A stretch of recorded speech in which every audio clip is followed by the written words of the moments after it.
കർഷകർ കുറഞ്ഞു വരികയാണ് എന്ന് തോന്നുന്നു. കാരണം കർഷകർക്ക് അവർ കൃഷി ചെയ്തുണ്ടാക്കുന്ന വസ്തുക്കൾക്ക് വേണ്ടത്ര വില ലഭ്യമാകാത്തത് കൊണ്ടോ ഗവൺമെന്റ് നിയന്ത്രിക്കുന്ന താങ്ങുവിലകൾ കുറവായതുകൊണ്ടോ എല്ലാവരും പിന്നോട്ട് പോയിക്കൊണ്ടിരിക്കുകയാണ്.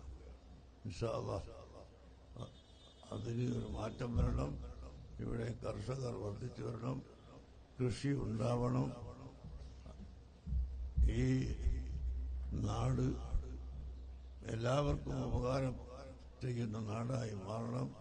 അതിൻ്റെ ഒരു ഗവൺമെന്റ് മാത്രം ഉത്സാഹിച്ചത് കൊണ്ട് സാധ്യമല്ല, ഒരിക്കലും അത് സാധിക്കുകയില്ല.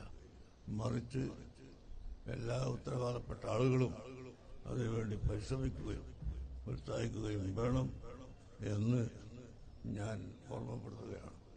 പാർപ്പിടമില്ലാത്ത, കുടിക്കാൻ വെള്ളമില്ലാത്ത ധാരാളം പാവപ്പെട്ട ജനങ്ങൾ നമ്മുടെ ഇടയിൽ ജീവിക്കുന്നുണ്ട്. അത് നാം കണ്ടില്ലെന്ന് വെക്കാൻ നിർവാഹമില്ല, തീർച്ചയായും കണ്ടേ പറ്റൂ.